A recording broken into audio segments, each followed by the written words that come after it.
start off our conversation today, Minoli, right now, if we take how the sector is faring, what is your assessment of the trends and the prevailing state of the sector? For many reasons. One is the location that we are in a strategic hub. So Port City is one main emergent real estate project with a 99-year lease to China, which is an example for this thing. We were faced with near hyperinflation. Inflation was about 70%. Thereby the construction cost increased by 200%. Actually, real estate is a good hedge against inflation and exchange risks. However, we still see the sales are depressed due to property taxes and certain policies that were enacted due to IMF coming in. So those were the trends that I could tell you precisely what has happened to the real estate in the last 4 years. We still see the costs high. So that is why we don't see construction per se has improved drastically. We see the demand side improving. I'm very optimistic. The day we have a stable economy with consistent policies will certainly be another Singapore, right? We still do not have enough foreign sustainable inflows in terms of FDIs for the real estate sector. We have 2 projects that can start the trigger. One is the Cinnamon Life with its casino, and the other, the Port City, which I feel will take another 5 years to start on. And with that, I think if we do the right moves, we will we will be a good destination for real estate. It's been a roller coaster ride for real estate in Sri Lanka. We spoke to Minoli Wickramasinghe about how the sector is faring today. Stay tuned.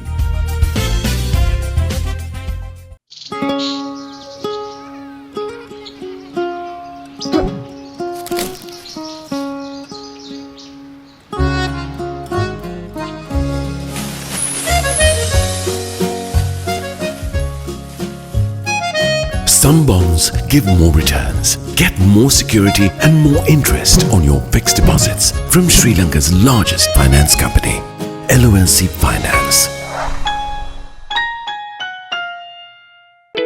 The latest issue of LMD is available at lmdmall.lk. You can also access the digital version on Press Reader, Maxter, our social media platforms and WhatsApp.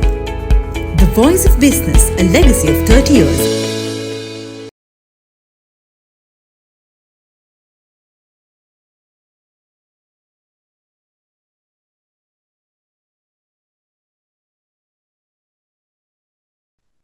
Hello and welcome to LMDtv. The topic of conversation today is real estate trends, and I'm here with the CEO and Managing Director of Capital Trust Properties, Minoli Wickramasinghe.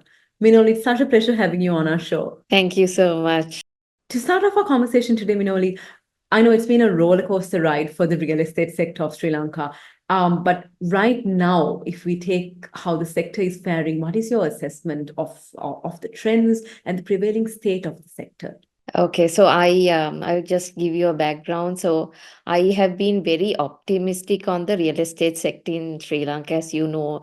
I mean, when writing to the magazine, for example, you'll see that comments that come out from me for many reasons. One is the location that we are in. We are in a strategic hub, right? So we don't real estate is something that will not go wrong in a country like ours. And we also are an island. The buildable, the area is scarce. And we are also very important to the superpowers. We witnessed geopolitical pressures to establish in Sri Lanka. You have seen it in the recent, past as well. So Port City is one main emergent real estate project with a 99-year lease to China, which is an example for this thing. And I think that the fact that that will have a trickling effect on our real estate to the mainland is also something that we need to witness, because we'll need volumes to come in to change our landscape. I feel in terms of rentals, probably FDIs for the future real estate development. That sort of areas. to tell what has happened in the 4 years is also interesting. I think I should, in the real estate sector, what has happened is also very important. We have seen several calamities that we faced. Firstly, for example, the East attack that had a negative impact on the apartment rentals. Then came COVID. Pandemic, which had a drastic effect on the real estate market.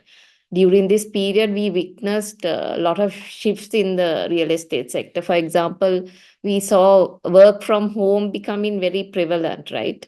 And that culture was not there in Sri Lanka before.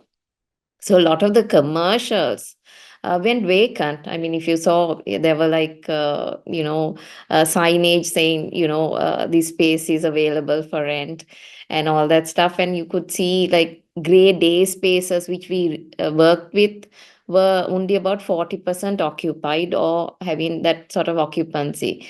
Then grade B, we witnessed about 70% occupancy, grade B and C.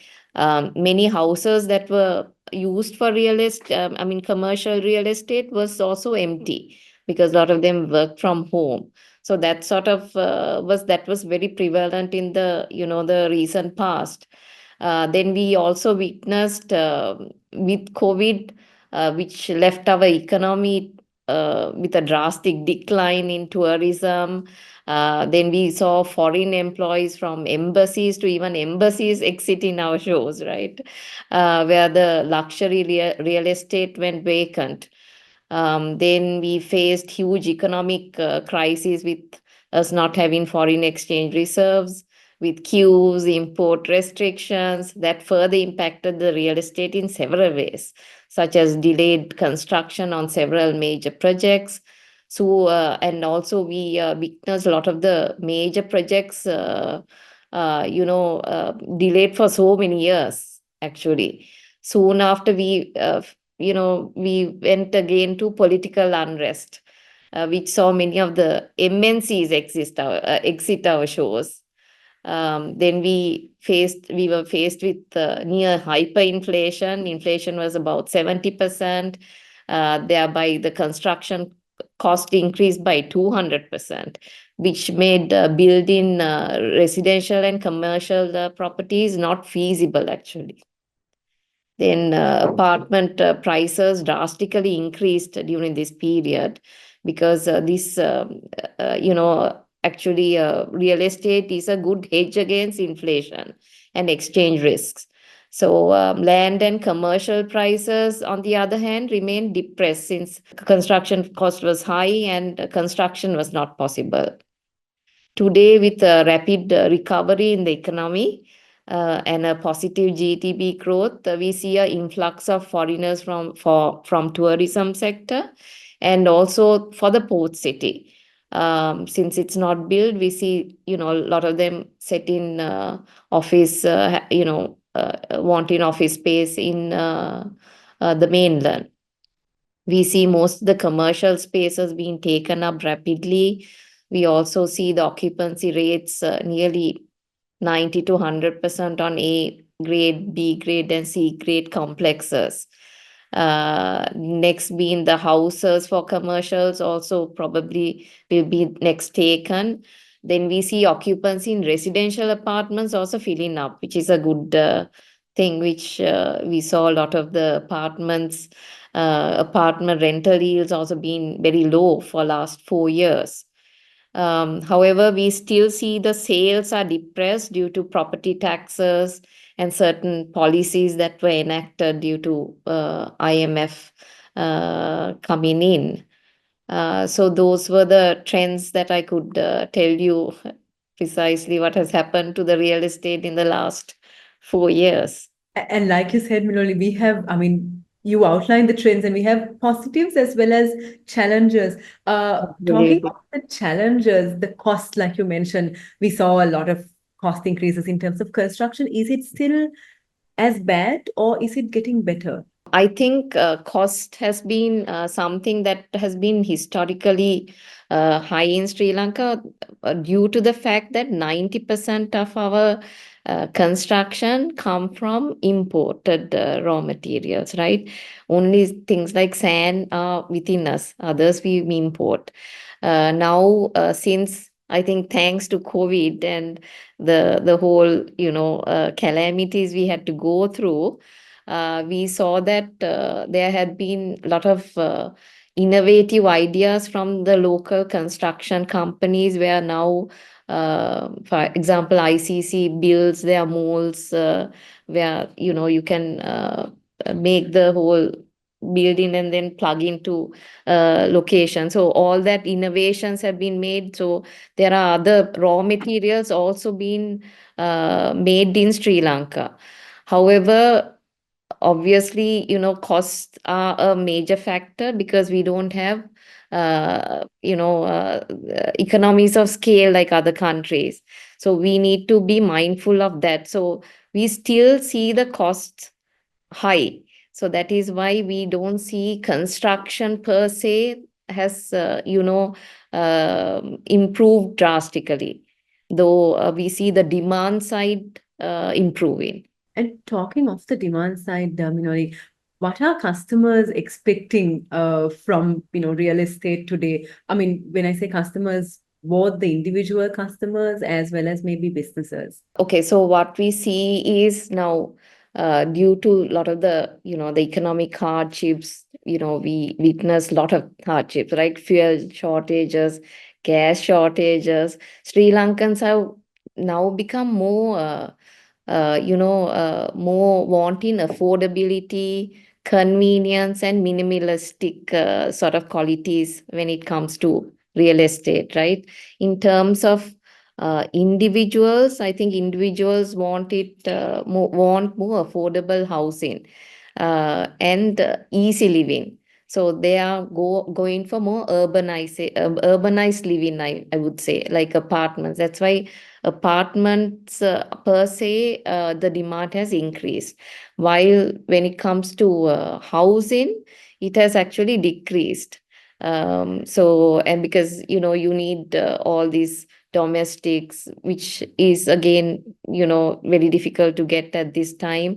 So people have realized, okay, we need convenience more than ever and affordable living. So that is where that is going to businesses. On the other hand, with COVID, we had major transformation on how they wanted their office spaces. They wanted more flexible co-working spaces, has actually emerged as a popular choice among companies, and they opt for workspaces that are always probably fitted out by the landlord, so that there's less capex because of the uncertainties we went through, right? So it is like plug and play, and then you don't have to incur such large capital expenditure. So that is where the businesses are going. And also we see a lot of the companies that were work from home culture again going back to office.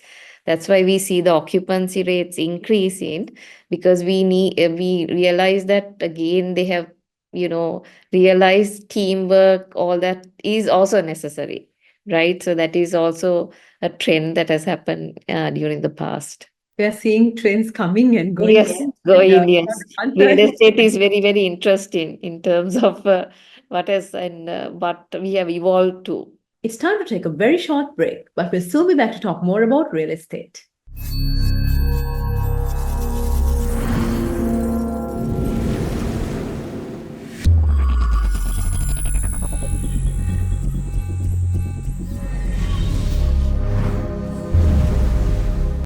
Display your brand message on digital screens at prime locations.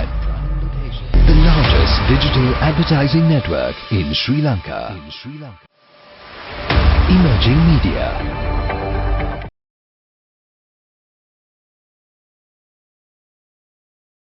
Welcome back to the show. We're in conversation with the CEO and Managing Director of Capital Trust Properties, Minoli Wickramasinghe. And on the other side, Minoli, like you mentioned in your previous answer, we have the port city coming, and we are also seeing that Colombo is having a rapid kind of transformation in terms of, well, infrastructure and also attractions in terms of like entertainments and things like that. So like very different ends of the spectrum here, I would say. This kind of rapid transformation of Colombo, how do you think it's going to impact the demand and the sector at large? Okay, so what I see is, yes, you say that there has been a large transformation, but what I see is that all these developments actually started 7 years ago, right? And we would have had a major transformation in terms of transportation, infrastructure, other real estate elements if we had a more stable economy across this thing, but we had a lot of calamities, and so actually what has been started 7 years ago is what has been finished. For example, the Cinnamon Life project, for example, that is a major thing that has a major real estate piece that has actually changed the landscape of our island, because it is an integrated project with a casino that is one of Asia's major casinos, the City of Dreams, which will itself attract a whole lot of high-end tourists, right? And then the port city, for example, is another real estate which I really think, if done correctly, will have an impact on the mainland as well. But we have to also be mindful of attracting the right FDIs, the right sort of mix of, the foreign investments that are coming in. So there's a lot of factors at play, not just sector dynamics. Absolutely, yes, absolutely. I mean, like you said, we've gone through a lot in the last 4 years, and right now also there is stability, but again, uncertainty is also there. What do you predict will take place in the sector, let's say in the coming year, or maybe a little bit beyond that too? Okay, I'm very optimistic. The day we have a stable economy with consistent policies will certainly be another Singapore, right? We still do not have the enough foreign sustainable inflows in terms of FDIs for the real estate sector, and the right type of tourists, right? The high-end tourists, which we should be attracting. I feel that we have two projects that can start the trigger. One is the Cinnamon Life with its casino, and the other, the port city, which I feel will take another 5 years to start on. And with that, I think if we do the right moves, we will attract, we will be a good destination for real estate. We are near the end of our conversation, but before you go, just wanted to ask you, what is the advice that you would give to customers, be it individual customers or business customers, on making decisions regarding real estate in 2025? Okay, that's a very good question. Yes, in terms of individual investors in real estate, I would say you need to see if your real estate investment how will be the rental yields on it, because rental yields, what I didn't say was from 2019 to now, it has actually increased from 4% to 7%, which is quite good. And our year-on-year capital appreciation is about 30% on apartments. So I would say, you have to put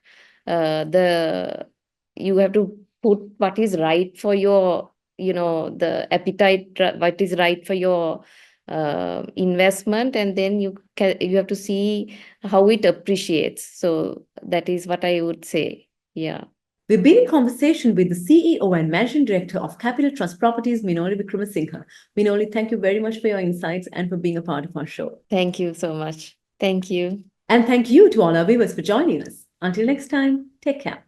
Don't forget to subscribe to our YouTube channel and follow us on Facebook, LinkedIn, Instagram, and X. Thank you for watching and stay safe.